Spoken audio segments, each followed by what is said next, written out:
Telescopes ऐसे devices हैं जिनका यूज़ करके हम धरती पर ही अपने घर में बैठे बैठे पूरे ब्रह्मांड का सफ़र करके आ सकते हैं। लेकिन क्या आपको धरती पर मौजूद सबसे बड़े टेलीस्कोप्स के बारे में पता है? और क्या आप जानते हैं कि टेलीस्कोप भी कई तरह के होते हैं जिनमें हम लाइट को ही नहीं बल्कि रेडियो वेव्स को रिकॉर्ड करते हैं दूर की ऑब्जेक्ट्स को आइडेंटिफाई करने के लिए? अगर नहीं तो चलिए देखते हैं, क्योंकि आप देख रहे हैं द ट्रेंडिंग टेक।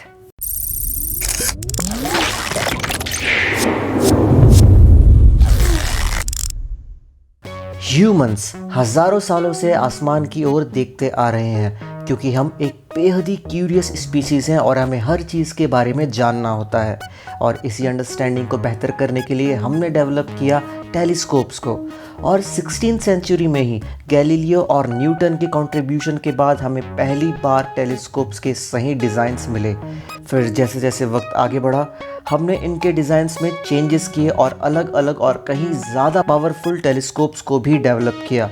और आज पूरी दुनिया में सबसे बड़ा टेलीस्कोप बनाया है चाइना ने, जिसका डिश का डायमीटर है 500 मीटर्स। ये है फास्ट यानी 500 मीटर्स एपर्चर स्फेरिकल टेलीस्कोप। इसका निकनेम है चियानयान, मतलब आई ऑफ द स्काई। ये चाइना के बनाए गए कुछ बेहतरीन प्रोजेक्ट्स में से एक है। लेकिन आप सोच रहे होंगे कि टेलीस्कोप्स में तो मिरर और लेंसेस का यूज़ होता है, तो आखिर फास्ट में ये दोनों क्यों दिखाई नहीं दे रहे? ऐसा इसलिए है क्योंकि फास्ट रेडियो टेलीस्कोप्स के कैटेगरी में आता है। बिल्कुल वैसे ही जैसे एक कर्व्ड मिरर एक पर्टिकुलर पॉइंट पे लाइट को फोकस करता है। सिर्फ इतना ही नहीं, ऐसे टेलीस्कोप से रिकॉर्ड किए गए रेडियो वेव्स को हम और प्रोसेस करके इन्हें इमेजेस में भी कन्वर्ट कर लेते हैं, जो हमें ब्रह्मांड में उन चीज़ों को देखने में मदद करती हैं जिन्हें नॉर्मली देखा नहीं जा सकता। जैसे आपने ब्लैक होल की ली गई इस सबसे पहली इमेज को देखा होगा, और इसे लिया गया था इवेंट होराइजन टेलीस्कोप से, जिसमें बहुत सारे अलग अलग रेडियो टेलीस्कोप्स को एक साथ जोड़कर उनके डेटा को एक साथ रिकॉर्ड किया गया था। ये तो बात हो गई रेडियो टेलीस्कोप्स की। अब चलते हैं सबसे बड़े ऑप्टिकल टेलीस्कोप की तरफ। ये है ELT यानी एक्सट्रीमली लार्ज टेलीस्कोप। ये अब भी अंडर कंस्ट्रक्शन है, लेकिन बन के तैयार होने के बाद ये कैपेबल होगा ह्यूमन आई से 100 मिलियन गुना ज़्यादा लाइट गैदर करने में। कुछ ऐसे ही टेलीस्कोप हमारे पास पहले से मौजूद हैं, जैसे ग्रैंड टेलीस्कोप कैनारियस। ये करेंटली सबसे बड़ा ऑप्टिकल टेलीस्कोप है, जिसे बनाया गया था स्पेन में। और इन टेलीस्कोप्स को बनाते वक्त एक सबसे इम्पॉर्टेंट चीज़ ध्यान में रखने वाली ये होती है कि इन्हें हमेशा सिटी एरिया से दूर रखा जाता है, जिससे कि ये लाइट पॉल्यूशन से इफेक्ट ना हो और सही से सारी रीडिंग्स को कैलकुलेट कर सकें। लेकिन फिर भी हम जब भी धरती पर किसी टेलीस्कोप को रखते हैं तो उसे हमेशा एक प्रॉब्लम का सामना करना पड़ता है।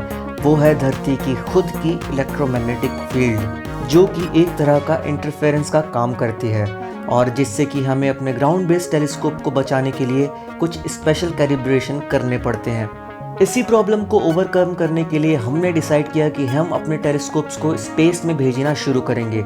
और आज हमारे पास मौजूद है हबल स्पेस टेलीस्कोप, स्पिट्ज़र टेलीस्कोप, जिसे इसी साल 30 जनवरी 2020 में रिटायर किया गया। लेकिन आने वाले टाइम में हम लॉन्च करने वाले हैं अब तक का सबसे ताकतवर जेम्स वेब टेलीस्कोप, जो कि माना जा रहा है कि रिप्लेस करेगा हबल टेलीस्कोप को। ये इतना पावरफुल होगा कि हो सकता है ये हमारे यूनिवर्स को देखने की क्षमता इतनी ज़्यादा बढ़ा दे कि हमें कुछ बेहद ही ज़्यादा नई चीज़ देखने को मिले, जिससे कि हमारे यूनिवर्स के बारे में अंडरस्टैंडिंग पूरी तरह से बदल जाए। फिलहाल इसकी लॉन्च डेट तय की गई है 2021 में 31 अक्टूबर को। अब देखने वाली बात यह है कि इसे और एक्सटेंड किया जाएगा या डिसाइडेड डेट पर ही इसे लॉन्च किया जाएगा। तो आज के लिए इतना ही। इस वीडियो में हमने जाना धरती पर मौजूद कुछ सबसे बड़े और अलग अलग टाइप ऑफ टेलीस्कोप्स के बारे में। और अगर आप चाहते हैं कि हम आपके पसंद के टॉपिक पर कोई वीडियो बनाएं तो हमें कमेंट सेक्शन में लिखकर ज़रूर बताएं। सब्सक्राइब करें हमारे चैनल को और बेल बटन को भी प्रेस करें, जिससे कि आपको लेटेस्ट नोटिफिकेशन मिलती रहे। आप चाहें तो हमें फेसबुक और इंस्टाग्राम पर भी फॉलो कर सकते हैं। See you guys in next video.